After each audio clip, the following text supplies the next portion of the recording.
வணக்கம் ஃப்ரெண்ட்ஸ், பாண்டியன் ஸ்டோரில் இன்னும் எபிசோடில் என்ன நடக்குதுன்னு ஒரு நட பார்த்துட்டு வரலாம் வாங்க. மீனா அவங்க ஆஃபீஸில் லஞ்ச் சாப்பிட்றதுக்காக டைனிங் ஏரியாவில் உட்காந்துருக்காங்க. அவங்களுக்கு மைண்டு ஒன்றும் பெருசாக சரியா இல்லை. எதையோ வாயில் போட்டு மென்னுக்கிட்டே மொபைல் எடுத்து பார்க்குறாங்க. ஸ்பூனை வச்சுட்டு அவங்க மொபைலை ஓப்பன் பண்ணுறாங்க. அப்படியே மென்னுக்கிட்டே அவங்க நியூஸை ஸ்க்ரால் பண்ண ஒரு நியூஸ் வருது. அப்படியே ஒரு ஸ்பூன் எடுத்து வாய்க்கிட்ட கொண்டு போகிறாங்க. லஞ்சம் வாங்கியதாக 3 ஊழியர்கள் கைது செய்யப்பட்டுள்ளனர்னு செந்திலோட ஆஃபீஸை காட்டுறாங்க.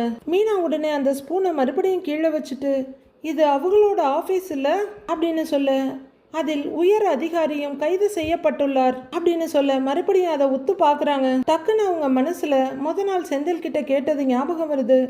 லஞ்சம் கெஞ்சம் எதுவும் வாங்குறீங்களா அப்படின்னு மீனா கேட்க, என்னது, யாரை பார்த்து என்ன பேச்சு பேசுற நீ? நானாவது லஞ்சம் வாங்குறதாவது அப்படின்னு செந்தில் சொன்னதும் வீட்டில் இருந்த பணமும் அவங்க மைண்டுக்கு வருது. அவங்களுக்கு ஒரே படபடப்பாயிடுது. உடனே நியூஸ்ல இருந்து வெளியே வந்து செந்திலுக்கு கால் பண்றாங்க. செந்திலோட ஆஃபீஸில் அவங்க ஸ்டாஃப் எல்லாம் அங்கங்கே நின்று பேசிட்டு இருக்காங்க. செந்தில் அவரோட சேர்ல அப்படியே மரத்து போய் உட்கார்ந்துருக்காரு. அவரோட செல் ரிங்காக அவர் அதை கவனிக்கவே இல்லாமல் உட்கார்ந்துருக்க மீனாவுக்கு இங்கே படபடப்பும் டென்ஷன் எகிருது. உடனே சாப்பிட்ட வரைக்கும் போதும்னு டிஃபன் பாக்ஸை மூடி வச்சுட்டு அங்கேருந்து கிளம்பிடுறாங்க. அவங்க இங்கே வேல்ஸ் வீட்டில் பாட்டி வெத்தலைக்கு சுண்ணாம்பு தடவிட்டு கையில் இருக்க பார்க்க வாயில் தட்டிக்கிட்டு இருக்காங்க. அப்போ குமரவேல் பயங்கர கடுப்போடு அங்கே வந்து, அப்பத்தா அப்படின்னு கூப்பிடுறாரு. பார்வையை மட்டும் நிமித்தி பார்த்துட்டு மறுபடியும் கண்டுக்காம அவங்க வெத்தலையை போட்டுக்கிட்டு இருக்க, அப்பத்தா அப்படின்னு கூப்பிடுறாரு. அவங்க எதுக்கும் அசையல. மறுபடியும் அப்பத்தான்னு காது கிழிகிற மாதிரி கத்துறாரு குமரவேல். சொல்லி தொலைங்கிற மாதிரி அவங்க பார்வையை மட்டும் உயர்த்தி பார்க்க, இப்ப எங்கிட்ட பேசுவீங்களா இல்லையா அப்படின்னு அவர் கேட்க, உடனே பாக்ஸை மூடி டீப்பாய் மேல தூக்கி எறிஞ்சிட்டு, நீ பண்ணின வேலைக்கு உங்ககிட்ட பேச வேற செய்யறாங்க அப்படின்னு அவங்க அந்த பக்கம் நகர்ந்து போக போறாங்க. நான் தான் தெரியாம பண்ணிட்டேன்னு சொல்றேன்ல, பெரியப்பா காலில் விழுந்து அதுக்காக மன்னிப்பு கேட்டுட்டேன். இதுக்கு மேல நான் வேற என்னதான் செய்யணும்னு கத்துறாரு அவரு. அவங்க ஒண்ணுமே சொல்லாம முகத்தை திருப்பிக்க, சரி இந்த கதையெல்லாம் விடுங்க, அரசி என்ன நினைச்சுக்கிட்டு இருக்கிறா அப்படின்னு குமரவேல் கேட்க, அது அதுக்கு எங்கிட்ட வந்து கேட்குறேன்ற மாதிரி பாட்டி ஒரு பார்வை பார்க்குறாங்க. எவனோ ஒருத்தன் கூட ரோட்ல நின்று பேசிக்கிட்டு இருக்கிறா, என்னை பார்த்து ஸ்டூபிட் இடியட்னு திட்டிக்கிட்டு இருக்கிறா. நீங்க தானே அவளை எனக்கு கல்யாணம் பண்ணி வைக்கிறேன்னு சொன்னீங்க அப்படின்னு குமரவேல் பயங்கர தவிப்போம் அவசரமா கேட்க, பாட்டி ஒன்றும் சொல்லாம பார்வையை மாத்திக்கிறாங்க. அன்னைக்கு எங்க 2 பேருக்கும் கல்யாணம் பண்ணி வைக்கலான்னு சித்தி கேட்டப்போ நீங்க பாட்டுக்கு பேசாம அமைதியா இருக்கீங்க. நீங்களும் சரி அரசியும் சரி என்ன நினைச்சிட்டு இருக்கீங்கன்னு எனக்கு சத்தியமா புரியல. சொல்லுங்க அப்பத்தா, நீங்க 2 பேரும் என்னதான் நினைச்சிட்டு இருக்கீங்கன்னு சொல்லுங்க அப்படின்னு குமரவேல் கத்திட்டு இருக்க, அவரோட சத்தம் கேட்டு பக்கத்து ரூம்ல இருந்து வடிவும் முத்துவேலும் வர்றாங்க. இந்த பக்கத்துல இருந்து மாரியும் சக்திவேலும் வர, பழனிவேலும் அங்க வர்றாரு. ஏய் குமாரு அப்படின்னு மாறி வந்தவரோட கையை பிடிக்க, என்னமா பிரச்சனைன்னு முத்துவேல் கேக்குறாரு. டேய் என்ன சொன்ன? ஆத்தா அந்த ஓடுகாலியோட பொண்ணை உனக்கு கல்யாணம் பண்ணி வைக்கிறேன்னு சொல்லுச்சா? அப்படியே அடிச்சு பல்லுகளெல்லாம் உடைச்சிருவேன். அப்படி ஒரு எண்ணம் வேற உனக்கு இருக்கா? மானம் கெட்ட பைய அப்படின்னு சக்திவேல் திட்ட அப்பாவும் முறைக்கிறாரு குமரவேல். ஏய் நான் முன்னாடி சொன்னேன், கதிரை இவன் ஜெயிலுக்கு அனுப்புறதுக்கு முன்னாடிங்கிறாங்க பாட்டி. அத்தா அதெல்லாம் அந்த கதையெல்லாம் எதுக்கு இப்ப பேசிட்டு இருக்கிறீங்க அப்படின்னு சக்திவேல் கேட்க, நான் எனக்கும் அரசிக்கும் என்னைக்காவது ஒரு நாள் கல்யாணம் நடக்கும்னு நினைச்சுக்கிட்டு தான் இருக்கிறேன் அப்படின்னு குமரவேல் சொல்ல, பயங்கர அதிர்ச்சியோட ஷாக் அடிச்சு பாக்குறாரு சக்திவேல். ஆமா அது ஒண்ணுதான் குறைச்சல்ங்கிற மாதிரி முகத்தை திருப்பிக்கிறாரு முத்துவேல். என்னது, அரசி உன்னை கல்யாணம் பண்ணிக்கணுமா?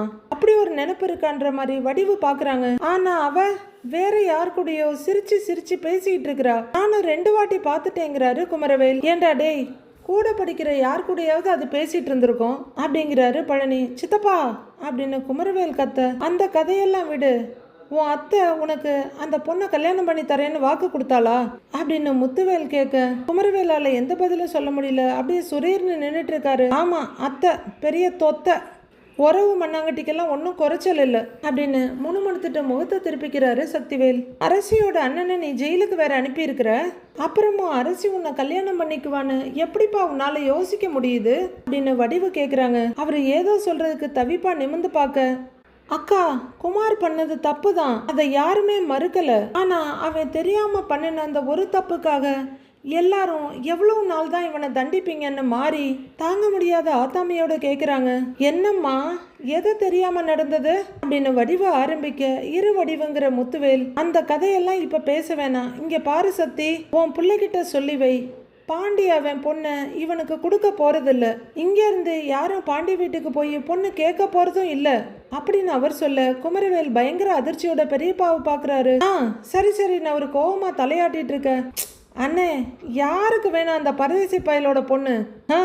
அண்ணே, நான் நல்ல பணக்கார பொண்ணா, பெரிய இடத்து பொண்ணா, நல்ல பொண்ணா பார்த்து என் பையனுக்கு கல்யாணம் பண்ணி வைப்பேன் அப்படின்னு சக்திவேல் சொல்ல, நீ இதே டைலாக்கே ஆரம்பிச்சிட்டியான்ற மாதிரி முகத்தை திருப்பிக்கிறாரு அவரு. கொடுத்துட்டு தான் அடுத்த வேலை பார்ப்பாங்கன்ற மாதிரி பாட்டியும் பார்க்க, ஆமா என்னை கல்யாணம் பண்றதுக்கு அப்படியே கியூவ்ல வந்து நிக்கிறாங்க அப்படின்னு வெறியும் வேகமா கத்துறாரு குமரவேல். எல்லாரும் அவரையே திகைச்சு போய் பார்க்க, இதோட எத்தனை தடவை எல்லாரும் எனக்கு பொண்ணு பார்த்துருக்கீங்க, ஏதாவது ஒன்னாவது அமைஞ்சுதா? ஒவ்வொரு காரணம் சொல்லி மாப்பிள்ளை வேணான்னு சொல்லி போய்கிட்டு தான் இருக்கிறாங்க எல்லாருமே அப்படின்னு குமரவேல் கத்த, ஏய் என்னடா குரலை ஒசத்தி பேசிக்கிட்டு இருக்கிற அப்படின்னு சக்திவேல் கேட்க, அரசியை விட்டா என்ன வேற யாரும் கல்யாணம் பண்ணிக்க மாட்டாங்க அப்படிங்கிறாரு குமரவேல். ஓய், அந்த எண்ணத்தெல்லாம் வச்சுக்கிட்டு சுத்தாத, கல்யாணம் உனக்கு ஆகும், நான் நடத்தி வைப்பேங்கிறாரு சக்திவேல். உடனே அவரு ரொம்பவே வெறியாகி, இது வரைக்கும் பார்த்ததெல்லாம் பத்தாதா? நான் கிழவனாகிற வரைக்கும் எனக்கு பொண்ணு பார்த்துக்கிட்டே இருப்பீங்களா இந்த வீட்டுல? வெளியில தலை காட்ட முடியல அப்படின்னு அவரு பயங்கரமா கத்த, ஏண்டா அப்படின்னு மாறி தவிப்பா பையனை கூப்பிட்டு இருக்காங்க. என் கூட படிச்சவங்க எல்லாருக்குமே கல்யாணம் ஆயிடுச்சு, குழந்தை காது குத்துக்கு வாங்குறான் இல்ல ஸ்கூலுக்கு போகுதுங்கிறான், எனக்கு மட்டும்தான் கல்யாணம் ஆகாம இருக்கு இந்த வீட்டுல. அம்மா, என்னால் வெளியே என் ஃப்ரெண்ட்ஸுங்க கிட்ட தலை காட்ட முடியலம்மா, என் ஃப்ரெண்ட்ஸுங்க யாரையும் என்னால் பார்க்க முடியல அப்பத்தா, அசிங்கமா இருக்குன்னு கதறாரு குமரவேல். எல்லாருமே என்ன சொல்றதுன்னு பார்த்துட்டு இருக்க, அரசியை உனக்கு கட்டி வைப்பாங்கன்னு எனக்கு ஒன்றும் நம்பிக்கை இல்லப்பா அப்படின்னு பழனி சொல்ல, அவர் வேகமா வெடுக்குன்னு முகத்தை திருப்பிக்கிறாரு. ஆனா உனக்கு கல்யாணம்னு ஒன்று நடக்கும், என்னையே எடுத்துக்க, ஏன் எத்தனை வருஷம் கழிச்சு எனக்கு கல்யாணம் நடந்திருக்கு அப்படின்னு பழனிவேல் சொல்ல, அவர் ஏதாவது சொல்லலான்னு வாய் எடுத்துட்டு சையனை திரும்பிக்கிறாரு குமரவேல். மாறி பாவம் ரொம்ப தவிப்பா நிக்கிறாங்க. அம்பட்டு நாளெல்லாம் நீ ஒண்ணு வெயிட் பண்ண வேண்டிய அவசியம் இருக்காதுன்னு நினைக்கிறேன், உனக்கு சீக்கிரமாவே கல்யாணம் நடக்கும், நீ ஒன்னும் கவலைப்படாத அப்படின்னு பழனி சொல்ல, ஆமா நடக்கும், இப்படியா சொல்லிக்கிட்டே இருங்க, நடக்கும் அப்படின்னு சொல்லிக்கிட்டே கோவமா அவர் அங்கிருந்து போக, குமார் அப்படின்னு கூப்பிடுறாரு பழனி. டேய் அப்படின்னு மாரியும் கூப்பிட அவரு திரும்பி கூட பார்க்காம போயிடுறாரு. உடனே சக்திவேல் முத்துவேலை ஓர பார்வையா பார்த்துட்டு, ஊர்ல யார் யாருக்கோ கல்யாணம் நடக்குது, என் பையனுக்கு ஒரு நல்லது நடக்க மாட்டேங்குது அப்படின்னு வெறுப்போட சொல்லிட்டு அவர் அங்கிருந்து போறாரு. அவன் ரொம்ப பேசுறான், நல்லா இல்லைன்னு சொல்லிட்டு முத்துவேல் அவர் ரூமுக்கு திரும்ப அவரு கிளம்பிட்டாரு. நான் இனிமே நீங்க என்ன பண்றேன்ற மாதிரி வடிவம் திரும்பி போறாங்க. மாறி பையனுக்கு ஏதாவது ஆறுதல் சொல்லலாம் போலான்னு திரும்ப மாறின்னு கூப்பிடுறாங்க பாட்டி. அவங்க திரும்பி பார்க்க, இரு நான் அவங்கிட்ட பேசுறேன் அப்படின்னு சொல்ல மாறி சரின்னு ஒதுங்கி வழிய விடுறாங்க. மேலே பெட்ரூம்ஸுக்கு முன்னாடி ஒரு சின்ன ஹால் இருக்கு, அந்த ஹாலில் ஒரு சோஃபா போட்டிருக்காங்க.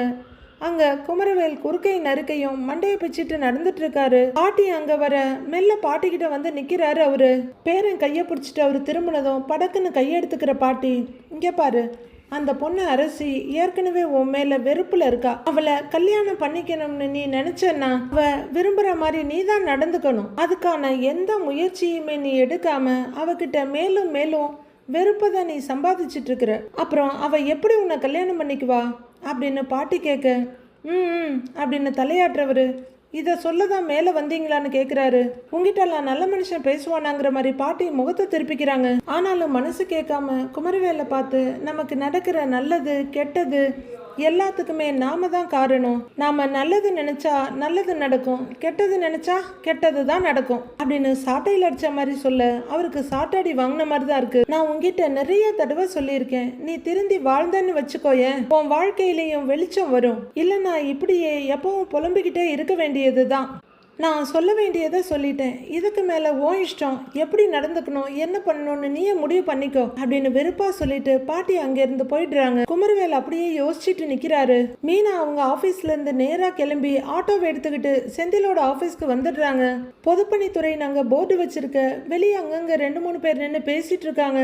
மீனா ஆட்டோல இருந்து இறங்கினாலும் அவங்க படபடப்ப அவங்கள விட்டு இறங்கல. அவங்க அப்படியே அந்த பக்கம் இந்த பக்கம் பார்த்துட்டு மெதுவா ஆஃபீஸ்க்குள்ள வர்றாங்க. அங்கே எல்லாருமே ஒரு ஹாஃப் சர்க்கிளாக நிற்கிறாங்க. அங்கங்கே 2-3 பேர் திரும்பி திரும்பி நின்று பேசிகிட்டு இருக்க மீனா அப்படியே பயமும் பதட்டமுமா மெல்ல உள்ளர வர்றாங்க. உள்ளர வர்ற மீனாவை கூட யாரும் கண்டுக்க கூட இல்லை.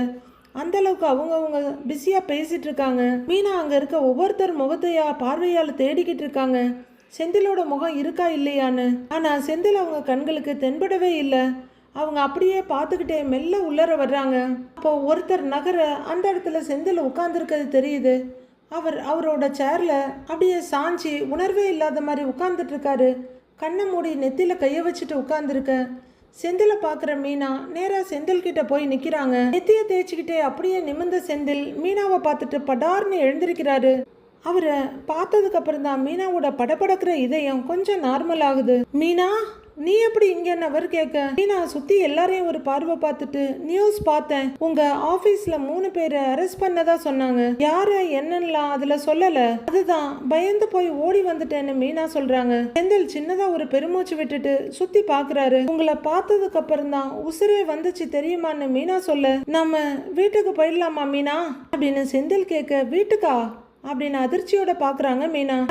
அது இங்க இருக்க எனக்கு ஒரு மாதிரியா இருக்கு, நாம உடனே வீட்டுக்கு போயிடலாம் மீனா அப்படின்னு கேட்க, மீனா கொஞ்சம் குழப்பத்தோட, ஏங்க அப்படின்னு கேட்க, எல்லாமே நான் வீட்டுக்கு போய் சொல்றேன், படபடன்னு இருக்கு மீனா, நீ வர்ற வரைக்கும் எப்படி உட்கார்ந்துருந்தேன்னு எனக்கே தெரியல, நாம வீட்டுக்கு போயிடலாம் அப்படிங்கிறவரு மீனாவோட பதில கூட எதிர்பார்க்காம பேக் எடுத்துட்டு, வா மீனா வா வீட்டுக்கு போயிடலாம் வா அப்படின்னு மீனாவோட கையை கைப்பிடியா பிடிச்சிக்கிட்டு அங்கேருந்து கிளம்பிடுறாரு. அதையும் யாரும் கவனிக்கல, அங்கங்க நின்று பேசிக்கிட்டு தான் இருக்கிறாங்க. வீட்டுக்கு வர்ற செந்தில் பேக்ல இருந்து சாவி எடுக்கிறாரு. அதை டோர்ல போட்டு திறக்கலான்னு போக சாவி அவர் கையில இருந்து நழுவி கீழே விழுந்துருது. அவரு தான் ஒரே பதட்டத்துல இருக்காரு.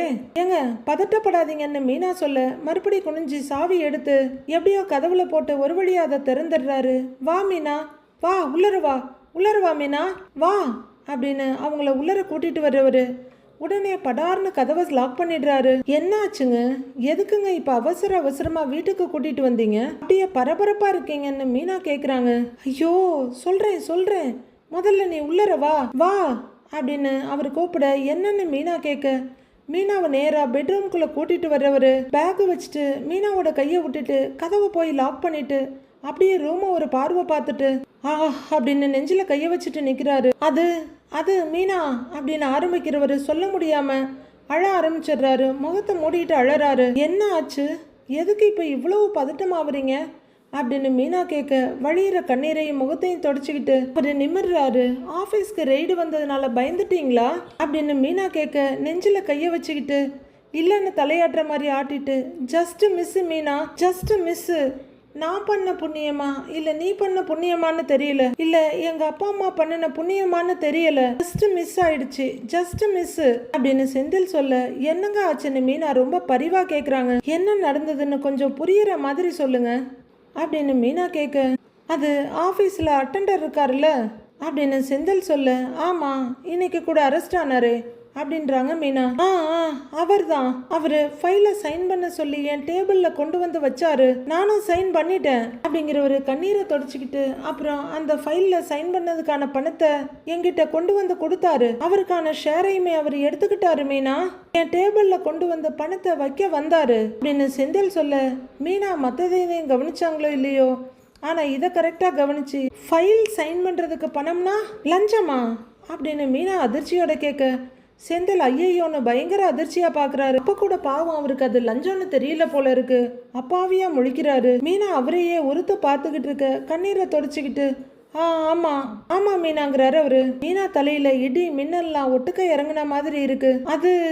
அது டேபிள்ல இடம் இல்லைங்கிறதுனால அவர் பணத்தை வைக்காம போயிட்டாரு, அப்புறமா வாங்கிக்கிறேன்னு சொல்லி இருந்த, ஆனா அவர் போன அடுத்த நிமிஷமே விஜிலன்ஸ்ல இருந்த ஆளுங்க வந்துட்டாங்க அப்படிங்கிற செந்தில் பேச முடியாம கொஞ்சம் திணறிட்டு அதுக்கப்புறம் நடந்தது எல்லாத்தையுமே மீனா கிட்ட விலாவாரியா விவரிச்சுக்கிட்டு இருக்கிறாரு. மீனாவும் கண்களை கூட இமைக்காம எல்லாத்தையும் கேட்டுக்கிட்டு இருக்கிறாங்க.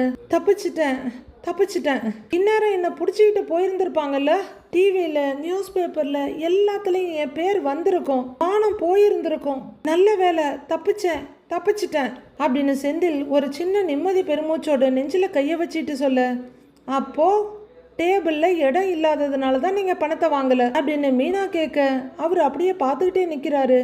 டேபிள்ல இடம் இருந்திருந்தா நீங்க பணத்தை வாங்கி இருந்திருப்பீங்க அப்படிதானே அப்படின்னு மீனா கேட்க, அது அது நான் வாங்கல, வேணான்னு சொன்னா கூட அவரு டேபிள்ல வச்சிருப்பாரு.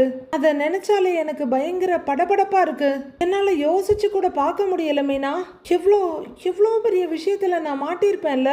Just miss. ஐயோ, அதை நினைச்சாவே படபடன்னு இருக்கு, பதறுது அப்படின்னு அவரோட நடுக்கத்தை கண்ட்ரோல் பண்ண முயற்சி பண்ணிட்டு இருக்க மீனா அங்கேருந்து போறாங்க. இவ எங்க போறான்ற மாதிரி அவர் பயத்தோட பார்த்துக்கிட்டு இருக்க போன மீனா ஒரு வாட்டர் பாட்டில் எடுத்துட்டு வந்து அதை ஓப்பன் பண்ணி கொடுக்குறாங்க. செந்திலும் வாங்கி தண்ணியை குடிக்கிறாரு. தண்ணியை குடிச்சதும் பாட்டில வாங்கி மூடிக்கிட்டு நிதானமா மீனா நேத்து கேட்ட கேள்வி, இன்னைக்கு காலையில கேட்ட கேள்வி, அதையே தான் இப்பவும் கேட்குறேன் அப்படின்னு மீனா கேட்க அவரு சுரீர்னு நிமிந்து பார்க்குறாரு. கபோர்டில் இருந்த அந்த பணம் ஏது அப்படின்னு மீனா கேட்க, நாம எவ்வளோ பெரிய டென்ஷன்ல இருக்கோம், இப்போ கூட விடாம கேட்குறாளே அப்படின்னு அதிர்ச்சியா பார்க்குறாரு செந்தில். நீங்க லஞ்சம் வாங்கின பணம் தானே அது அப்படின்னு மீனா கேட்க இன்னும் பயங்கர அதிர்ச்சியா இருக்கு அவருக்கு. இருந்தாலும் சமாளிச்சுக்கிட்டு அது அது மீனா அப்படின்னு அவர் தடுமாறிட்டு இருக்க, நீங்க லஞ்சம் வாங்க ஆரம்பிச்சிட்டீங்களா அப்படின்னு மீனா கேட்குறாங்க. அது அது வந்து நான் வந்து ஆஃபீஸில் பணம்லாம் வாங்குறது இல்லை. நான் பணம் வேணான்னு தான் சொல்கிறேன், ஆனால் அவங்க கொண்டு வந்து கொடுத்துட்றாங்க. அப்போ என்னால் மறுக்க முடியல. அவங்க எல்லாருக்கும் கெட்ட நேரம், எல்லாரும் எப்படியோ மாட்டிக்கிட்டாங்க. ஆனால் நான் எப்படியோ தப்பிச்சிட்டேன் மீனா, தப்பிச்சிட்டேன்ப்பா. இப்போதான் என் மனசில் கொஞ்சம் நிம்மதியாக இருக்கு அப்படின்னு நெஞ்சு தடவிட்டு நிற்கிறாரு செந்தில். தப்பிச்சிட்டேன்னு தப்பிச்சதை பற்றி மட்டும்தான் பேசிட்டு இருக்கிறீங்க. இவ்வளவு நாள் லஞ்சம் வாங்கினீங்களே, உங்களுக்கு குற்ற உணர்ச்சியா இல்லை அப்படின்னு ஒரு அருவருப்பு பார்வையை அவர் மேலே வீசிட்டு கேட்குறாங்க மீனா. அதான் நான் சொன்னேனே மீனா, எனக்கு பணம் வாங்க விருப்பம் இல்லைன்னாலும் நான் வாங்கியே தான் ஆகணும் அப்படின்னு செந்தில் சொல்ல, அப்படியா உங்க ஆஃபீஸில் அப்படி ஏதாவது ரூல் இருக்கான்னு மீனா கேட்குறாங்க. அது அப்படி இல்லை, ஆனால் நான் மட்டும் வேணான்னு சொல்ல முடியாது மீனா அப்படின்னு செந்தில் தடுமாறு. வேணான்னு சொன்னா என்ன பண்ணுவாங்கன்னு மீனா கேட்குறாங்க. வேலையை விட்டு துரத்திடுவாங்களோ அப்படின்னு மீனா கேட்க, இல்லை அப்படி எதுவும் பண்ண மாட்டாங்க, ஆனா அப்படின்னு நிற்கிறாரு அவரு. லஞ்சம் வாங்கி இருக்கிறீங்க, அதை நினைச்சா எனக்கு ரொம்ப ஏமாற்றமா இருக்கு அப்படின்னு மீனா சொல்ல அவரு பரிதாபமா மீனாவையே பார்த்துட்டு நிக்கிறாரு. விஜிலன்ஸ் வந்த ரைட்ல நீங்க மாட்டிக்காதது எனக்கும் நிம்மதியா தாங்க இருக்கு. ஆனா இம்பட்டு நாளா நீங்க லஞ்சம் வாங்கிட்டு இருந்திருக்கீங்களே, அதை நினைச்சு கொஞ்சம் கூட குற்ற உணர்ச்சி இல்லாம இருக்கிறீங்க. அதை தான் என்னால ஏத்துக்கவே முடியல, ரொம்ப கஷ்டமா இருக்குங்க அப்படின்னு மீனா சிடுசிடுக்க. இல்ல மீனா, அது வந்து அப்படின்னு செந்தில் சொல்ல, ஏங்க லஞ்சம் கொடுத்து வேலை வாங்குறது எவ்வளவு பெரிய தப்பு. சரி, வேலையை வாங்கி அங்க போய் உட்காந்துட்டீங்கன்னு நெத்தியில அடிச்சுக்கிறாங்க மீனா. அங்க ஒரு வேலையை முடிக்க லஞ்சம் வாங்கினது அதை விட பெரிய தப்புங்க. ரெண்டு தப்பையுமே நீங்க பண்ணி தொலைச்சி வச்சிருக்கீங்களே, உங்ககிட்ட இருந்து நான் இதை எதிர்பார்க்கலங்க அப்படின்னு அதிர்ச்சியும் வெறுப்பும் நிறைஞ்ச பார்வையை அவர் முகத்துல பதிய விடுறாங்க. அவரு மீனா அப்படின்னு மெதுவா கண்ணத்துக்கிட்ட கையை கொண்டு வர சீன்னு படார்னு தட்டி விட்டுட்டு மீனா கொஞ்சம் பின்னுக்கு போயிட அப்படியே நிக்கிறாரு செந்தில். நேத்து எனக்கு ஒரு சந்தேகம் இருந்துச்சு, ஓரளவுக்கு தான் கன்ஃபார்ம் ஆச்சு. இருந்தாலும் நீங்க அப்படிலாம் பண்ணியிருக்க மாட்டீங்கன்னு என் மனசுல உங்க மேல ஒரு ஓரத்துல நம்பிக்கை இருந்துச்சு. என் புருஷன் அப்படிலாம் பண்ணி இருக்க மாட்டாரு, நான் தான் அவங்கள பத்தி அதிகமா யோசிக்கிறேனோன்னு நினைச்சிட்டு இருந்தேன் அப்படின்னு மீனா சொல்ல அடிப்பட்ட பார்வை பாக்குறாரு செந்தில். நீங்க லஞ்சம்லாம் வாங்க மாட்டீங்கன்னு எனக்கு நானே ஆறுதல் சொல்லிக்கிட்டு இருந்தேன். அம்பட்டெல்லாம் என் மேல நம்பிக்கை வைக்காதடி அப்படிங்கிற மாதிரி இப்படி மூஞ்சில் அடிச்சா மாதிரி ஒரு காரியம் பண்ணிட்டு வந்து நிக்கிறீங்களே, ரொம்ப தேங்க்ஸுங்க சே அப்படின்னு மீனா வேகமா ரூம் கதவை திறந்துட்டு வெளியே போக மீனான்னு கூப்பிட்டுட்டே நிக்கிறாரு அவரு. வெளியே போற மீனா கதவை படார்னு அவர் முகத்துல அறையிற மாதிரி சாத்திட்டு போயிடுறாங்க. ஷோ, இப்ப என்ன பண்றதுன்னு ஒன்னும் புரியாம மண்டை பிச்சுட்டு நிக்கிறாரு செந்தில். பாண்டியன் வீட்டுல ராஜி டைனிங் டேபிள்ல உட்காந்து கேரட் கட் பண்ணிட்டு இருக்காங்க. கீரைனா முருங்கைக்கீரை, காய்னா கேரட். இந்த மெனு மாறவே மாறாது போல. அப்போ கதிர் அங்க வந்து உட்கார்றாரு. என்ன கதிர், இந்த நேரத்துல வீட்டுக்கு வந்திருக்கன்னு ராஜி கேக்குறாங்க. அவரு நியூஸ் ஏதாவது பாத்தியான்னு கேட்க, இல்லையேங்கிறாங்க ராஜி. உன் கோச்சிங் கிளாஸ்லேருந்து ஏதாவது ஃபோன் பண்ணாங்களான்னு கேட்க ராஜி கதிரை நிமிந்து பார்த்துட்டு, இல்லையே, ஏன் கேட்குற அப்படின்னு ஆராய்ச்சியாக பார்க்குறாங்க. நீ எக்ஸாம்னு ஒன்று எழுதுன, அதுவாவது ஞாபகம் இருக்கான்னு கதிர் கேட்க, ஏன் இல்லாமல், நான் எக்ஸாம் எழுதுனதை விட நீ என்னைய தவிக்க விட்டல்ல, அது எப்படி மறந்து போகும்னு கேட்குறாங்க ராஜி. அந்த கதையெல்லாம் இருக்கட்டும், எக்ஸாம் கதைக்கு வா, ரிசல்ட் என்னைக்குன்னு தெரியுமான்னு கதிர் கேட்குறாரு. தெரியாதே, மேக்ஸிமம் இன்னும் 2 வீக்ஸில் எக்ஸ்பெக்ட் பண்ணலான்னு சொன்னாங்க என் கோச்சிங் கிளாஸ்ல எங்கூட படிக்கிற கொலீக்ஸ் எல்லாம் அப்படின்னு ராஜி சொல்ல, 2 வாரம்லாம் இல்லை அப்படின்னு கதிர் சொல்ல, கட் பண்ணிட்டு இருக்கதை விட்டு வெடுக்குன்னு நிமிந்து பார்க்குறாங்க ராஜி. இன்னும் 2 நாள்ல உனக்கு ரிசல்ட் வருது அப்படின்னு கதிர் 2 விரல காட்ட ராஜிக்கு பயங்கர அதிர்ச்சியில தூக்கி போடுது. என்னது 2 நாள்லையா அப்படின்னு அவங்க அதிர்ச்சி மாறாம கேட்க, ஆமாங்கிறாரு கதிர். உனக்கு எப்படி தெரியும் அப்படின்னு ராஜி கேட்க, ஒரு மொபைல் எடுத்து காட்டி இத படி, நியூஸ் பேப்பர்லயும் வந்திருக்குன்னு கொடுக்குறாரு. ராஜி மொபைலை வாங்கி பார்த்துக்கிட்டு இருக்காங்க. அவங்க புசு புசுன்னு பெருமூச்சு விட்டுட்டு இருக்க, ஏய் என்ன கையெல்லாம் நடுங்குதுன்னு ராஜியோட கையை பிடிக்கிறாரு கதிர். அது வந்து பயமா இருக்கு அப்படின்னு ராஜி சொல்ல, நீ நல்லா தானே எக்ஸாம் எழுதுனேன்னு கதிர் கேட்குறாரு. நான் நல்லா தான் எழுதுனேன், ஆனா ரிசல்ட் வருதுன்னு சொல்லும் போது கொஞ்சம் பயமா தானே இருக்குங்கிறாங்க ராஜி. இதோ பாரு, அதெல்லாம் ஒன்றும் இல்லை, நல்ல மார்க் எடுத்து தான் பாஸ் ஆகுவ, ஸ்டேட் லெவல் நேஷனல் லெவலுக்குலாம் கூட வாங்குவ அப்படின்னு கதிர் சொல்லிட்டு இருக்க. ராஜி இன்னும் அந்த நியூஸையை நம்ப முடியாம பார்த்துட்டு இருக்காங்க. மாமா, அத்தை, எங்க அம்மா, அப்பான்னு எல்லாருமே என் மேல ரொம்ப நம்பிக்கை வச்சிருக்காங்க. அந்த நம்பிக்கையை நான் கெடுத்துட மாட்டேன்ல அப்படின்னு ராஜி கேட்க, அதுல என்ன சந்தேகம்ன்ற மாதிரி கதிர் பாக்குறாரு. நான் பாஸ் ஆயிடுவேன் அப்படின்னு ராஜி தனக்கு தானே ஆறுதல் சொல்லிக்கிறாங்க. கண்டிப்பா நீ பாஸ் ஆயிடுவ அப்படின்னு கதிர் சொல்ல, நான் நல்ல மார்க் எடுத்து தான் பாஸ் ஆவேன்றாங்க ராஜி. ஆமா, நல்ல மார்க் எடுத்தே பாஸ் ஆயிடுவ அப்படிங்கிற கதிர் ஒரு கேரட் எடுத்து சாப்பிடுறாரு. அவரு கொஞ்சம் கடிச்சிட்டு இருக்க ராஜி படபடப்பா இருக்க ராஜியோட கையில தட்டி கொடுத்துட்டு அப்படின்னு கூப்பிட ராஜி பாக்குறாங்க. அந்த மீதி கேரட்டை அவர் ராஜிக்கு ஊட்டி விட்டுட்டு இருக்காங்க. கரெக்டா வேற ஒரு ரூம்ல இருந்து கோமதி வெளியே வர்றவங்க இதை பார்த்துடுறாங்க. அவங்க அங்கே இருக்காங்கன்றத தெரிய வைக்கணும்ட்டு அப்படின்னு தொண்டையை செரும டக்குன்னு கதிர் கையை எடுத்துக்கிறாரு. கோமதி அங்கே வந்து நின்று, டேய் டேய் டேய் டேய், நானும் பார்த்துக்கிட்டு தான் இருக்கிறேன், என்ன மாற்றி மாற்றி ஊட்டிக்கிறீங்க அப்படின்னு கோமதி கேட்க, ராஜிக்கு இன்னும் 2 நாளில் ஐபிஎஸ் எக்ஸாம் ரிசல்ட் வருதுமா அப்படின்னு கதிர் சொல்ல, அதுக்கு இன்னைக்கே உன் புருஷன் ஸ்வீட் மாதிரி கேரட்டை ஊட்டிக்கிட்டு இருக்கிறான் அப்படின்னு கோமதி கிண்டல் பண்ண ராஜி ஒரே படபடப்பா உட்கார்ந்துருக்காங்க. 2 பேரும் அப்படியே ஆளுக்கு ஒரு டிசைன்ல உட்கார்ந்துருக்க. ஷோ தாங்க முடியல உங்க அக்கா போரு குட்ரி, இவ வெட்டின மாதிரி தான், நானே வெட்டிக்கிறேன் கூடன்னு எல்லாத்தையும் எடுக்கிறாங்க. அம்மா போதுமான கதிர் கேட்க, ஆமா ஆமா அப்படின்னு அவங்க எல்லா தட்டையும் தூக்கிட்டு உள்ளர போயிடுறாங்க. கதிர் கேரட்டை மென்னுட்டு இருக்க, ஆமா இன்னும் 2 நாளைக்கு எத்தனை நாள் இருக்கு அப்படின்னு ராஜி கேட்ட ஒரு அதி புத்திசாலித்தனமான கேள்வியில நம்ம உடம்பே டமார்னு தூக்கி போடுது அப்படின்னு கதிர் பாக்குறாரு. அப்பதான் ராஜிக்கு புரியுது. உளர்றேன் இல்லைன்னு கேட்க, ஆமா உளர்றேங்கிறாரு கதிர். ஆமா கொஞ்சம் பயத்துல உளர்றேன்னு வேர்வையை தொடக்கிற ராஜி படபடப்பா 2 கையும் சேர்த்து வச்சுட்டு உட்காடுறாங்க. இங்க பாரு, பயப்படாத, ரிசல்ட் என்னவா இருந்தாலும் பாத்துக்கலாம் அப்படின்னு சொல்ல முன்ன தலையாட்டுறாங்க ராஜி. கான்பிடென்ட்டா இருக்கணும் அப்படின்னு கதிர் சொல்ல, ராஜியோட விரல்லாம் ஒன்னோட ஒண்ணு பின்னி பிணையுது. அவங்க பயத்துல நடுங்கிக்கிட்டு கதிரை பார்க்க அவர் ஆறுதலா அவங்களோட கையை பிடிச்சிக்கிட்டு தைரியமா இருன்னு ஒரு பார்வையை கொடுக்குறாரு. அடுத்து என்ன நடக்க போகுதுன்னு வர்ற எபிசோட்ல பார்க்கலாம் ஃப்ரெண்ட்ஸ்.